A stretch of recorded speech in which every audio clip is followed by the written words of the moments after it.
High beauties, আমি makeup artist Munmun. তোমাদের সবাইকে স্বাগত আমার ইউটিউব চ্যানেলে। এখন বিয়েবাড়ি শুধু ব্রাইড সাজে সেটা নয়, কিন্তু আমরা সবাই মোটামুটি বিয়েবাড়িতে সেজে গুজে যেতেই পছন্দ করি। তো এই লুকটা আমি রেখেছি যে ব্রাইড সেও করতে পারো, আর যারা আমরা বিয়েবাড়িতে একটু বেশি ভালোবাসি মেকআপ করে যেতে তারাও এই লুকটা ক্রিয়েট করতে পারো গায়ে হলুদের দিনে। তো কি প্রোডাক্ট আমি ইউজ করেছি সব কিছুই তোমাদের আমি দেখিয়ে দিচ্ছি। তবু আমি ডিসক্রিপশন বক্সে লিখে দেব, তোমরা চাইলে সেখান থেকে দেখে পারচেস করতে পারো। আর আমার মেকআপ লুকগুলো তোমাদের কেমন লাগছে অবশ্যই কমেন্ট করে জানিও। আর তোমরা যারা নতুন আমার ভিডিও দেখছো তারা অবশ্যই আগে আমার চ্যানেলটা সাবস্ক্রাইব করে নাও, আর পাশে বেল আইকনটা প্রেস করে নিও, যাতে আমি নতুন কোনো ভিডিও আপলোড দিলেই তোমাদের কাছে সবার প্রথমে নোটিফিকেশান চলে যায়। যেহেতু গরমকাল এসেই গেছে, সেই জন্য গরমের মতনই স্কিনটা প্রিপারেশন করবে। এখন উইন্টারের পদ্ধতিতে মেকআপ করলে কিন্তু মেকআপ একদম টিকবে না, গলে বেরিয়ে পড়বে, জলের মতো গলে যাবে। তো এখানে একটা তোমাদের দেখানো হয়নি, যেহেতু দিনের বেলা মেকআপ করবে তোমরা অবশ্যই সানস্ক্রিন লাগাবে। আমি ইউজ করি কিন্তু ডট অ্যান্ড কি সানস্ক্রিনটা, খুব সুন্দর, তোমরা চাইলে কিনতে পারো। আর যেহেতু আজকে দিনের বেলা মেকআপ করছি, মেকআপটা একদমই হালকা রাখবো, আর তার সঙ্গে একটু গ্লোয়িং ব্যাপারটা থাকলে বেশ ভালোই লাগে। তো এখানে আমি সুইস বিউটির ইলুমিনেটারটা ইউজ করে নিলাম। আর এখানে আমি ইউজ করছি এলে গার্লের এইচডি ফাউন্ডেশনটা, এটা খুবই ভালো। আর আমি ফিঙ্গারের সাহায্যে অ্যাপ্লাই করছি। এখানে একটু ম্যাজিক ড্রপটা অ্যাপ্লাই করলাম, যেটা মেকআপটা একটু ওয়াটার রেজিস্ট্যান্ট হয়, সুইট রেজিস্ট্যান্ট হয়, আর মেকআপটা অবশ্যই লং লাস্টিং করে ওটা ইউজ করলে, রেকর্ডের লাইফ লাইনটা। তো এখানে আমি ড্যাম বিউটি ব্লেন্ডার তোমাদের দেখাচ্ছিলাম, যে ওটা ভেজানোর পরে এরকম ফুলে বড় হয়েছে।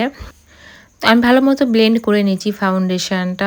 আর দেখো আমি অল্পই অ্যাপ্লাই করেছি, যেটুকু অ্যাপ্লাই করেছিলাম সেটাই ভালো মতো পুরো মুখে বিউটি ব্লেন্ডার দিয়ে ব্লেন্ড করে নিচ্ছি। আমি বারবারই বলি তোমরা যে একটু পোর্শন ওপেন থাকবে, যেমন দেখো নেক এরিয়া অনেকটাই ওপেন আছে আমার, সেই জন্য আমি সেখানেও অ্যাপ্লাই করে নিচ্ছি। ভিডিওতে অতটা দেখানো সম্ভব না হলেও, কারণ অনেকটা লং ভিডিও হয়ে যায়, আর লং ভিডিও মোটামুটি কেউই দেখতে পছন্দ করে না, সেই জন্য ভিডিওগুলোকে আমরা একটু স্পিডে রেখে তাড়াতাড়ি দেখানোর তোমাদের চেষ্টা করি। এখানে আমি লাভ আর্থের একটা লিকুইড ব্লাশ ইউজ করে নিয়েছি, আর এলে গালির একটা লিকুইড কনসিলার দিয়ে অল্প, একদমই অল্প, জাস্ট ভিডিওতে দেখতে পাচ্ছ এইটুকুই আমি অ্যাপ্লাই করেছিলাম হাই পয়েন্টগুলোকে একটু হাইলাইট করার জন্য।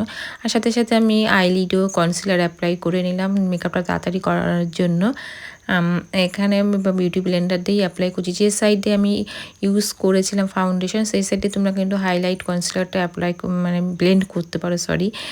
তো এখানে একবার তোমরা সেট করে নেবে মেকআপটা, লিকুইডগুলো পুরো অ্যাপ্লাই করানোর পর, তাহলে মেকআপটা অনেকটা লং লাস্টিং হয়। যেহেতু সামার এসেই গেছে, সেই এই পদ্ধতিতে তোমরা করবে। আর অবশ্যই গরমকালে তোমরা বেক করবে মেকআপটা, তাহলে কিন্তু মেকআপটা আরও লং লাস্টিং হবে, আর কঞ্জুসি করবে না পাউডার অ্যাপ্লাইয়ের ক্ষেত্রে। তা ভালো মতো অ্যাপ্লাই করে নিচ্ছি। আর একটু কালারফুল আই মেকআপ তোমরা প্রথমেই দেখে নিয়েছো ভিডিওর শুরুতে। তো কালারফুল আই মেকআপ করার জন্য কালার বোর্ডের থেকে আর সুন্দর কোনো আইশ্যাডো প্যালেট হতেই পারে না। তো সবার ফার্স্ট আমি একটা পিঙ্ক কালার অ্যাপ্লাই করে নিচ্ছি, দেখো ক্রিজ বরাবর। আর এখানে ফাস্ট ফরওয়ার্ড করা আছে ভিডিওটা, তোমরা দেখে নাও, আস্তে একবার থেকে দুবার দেখে নিও যদি বুঝতে না পারো আই মেকআপটা। পুরো আই মেকআপটাই তোমাদের শেয়ার করেছি। আর এখানে দেখো দুটো ইয়েলো কালার দিয়ে আমি এই ট্রানজ্যাকশন এরিয়াটাও অ্যাপ্লাই করে নিচ্ছি, আর একটু ডার্ক একটু পার্পলিশ কালার দিয়ে আউটার কর্নারে অ্যাপ্লাই করে নিচ্ছি।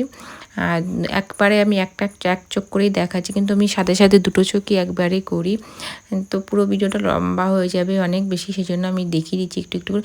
কেন লাইট একটা পিঙ্কি স্টোন দিয়ে মিডিলে অ্যাপ্লাই করে নিচ্ছি। আর ফ্রন্টের দিকে দেখো আমি কোনো আজকে কনসিলার অ্যাপ্লাই করিনি, কারণ তোমরা চাইলে একটু হালকা কনসিলার অ্যাপ্লাই করে নিতে পারো, যাতে কালারটা আরও পিগমেন্ট ভালো আসে আইশ্যাডোর। তো আমি ভালো মতো ইয়েলো কালারটা দিয়ে অ্যাপ্লাই করে নিচ্ছি। আর মিডিলে একটু শিমার ইউজ করেছিলাম, মানে গ্লিটার, তো সেটার কোনো গ্লু লাগাইনি, এমনি ফিঙ্গার দিয়ে ইউজ করে নিয়েছিলাম। একটু মাল্টি কালারের ছিল গ্লিটারটা। আর আজকে আমি কন্ট্রোর ব্লাশ একই প্যালেট থেকে ইউজ করে নিয়েছি। কন্ট্রোরটা তোমরা বারবার দেখে নিয়ে করবে, কন্ট্রোরটা অনেকেরই প্রবলেম হয়, কয়েকবার প্র্যাকটিস করলে তোমরা একদম পুরোপুরি ভালোভাবে করতে পারবে। তো সুন্দর করে ব্লাশ করে নিয়েছি। তোমরা যারা ভিডিও দেখো তাদের বারবার বলি আমার ব্লাশ আর হাইলাইটার মেকআপের মধ্যে সব থেকে পছন্দ। তো আমি বেশিরভাগ আমার আইব্রোটা যেহেতু একটু ডার্ক আছে, সেই জন্য আমি খুব কম দেবে আমি জেল ইউজ করি। তো এখানে পাউডারটাই আমি বেশি ইউজ করি। পাউডারটা সেট করলাম একটা এনওয়াইএক্সেরই একটা আইব্রো ইয়ে সেট করারই একটা আইব্রো মাস্কারা যেটা। আর এখানে হোয়াইট কাজলটা দিয়ে আমি আই মেকআপটা কমপ্লিট করলাম। আই লাইনার লাগিয়ে নিয়েছি সুন্দর করে, হালকার মধ্যে মানে সরুর মধ্যেই লাগিয়েছি।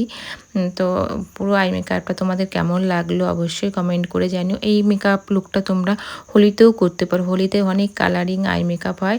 তো লিপ শেড আমি পিঙ্কিশ লাগিয়েছিলাম। আর এটা তো আমার ফেভারিট, যে হাইলাইটারটা ভেঙে গেছে, তোমাদের আগের দিনও দেখিয়েছিলাম। তো সেখান থেকে আমি মেকআপ ইয়েটা করে পুরো মেকআপটা সেট করে এই তো পুরো মেকআপ লুকটা কমপ্লিট হয়ে গেল। আশা করি তোমাদেরও ভালো লেগেছে। ভালো লাগলে আবারও বলছি একটু কমেন্ট করে আমাকে জানিও, ভালো লাগলেও জানিও আর খারাপ লাগলেও জানিও। তোমাদের অনেক অনেক ধন্যবাদ আমার সাথে থাকার জন্য। Love you all.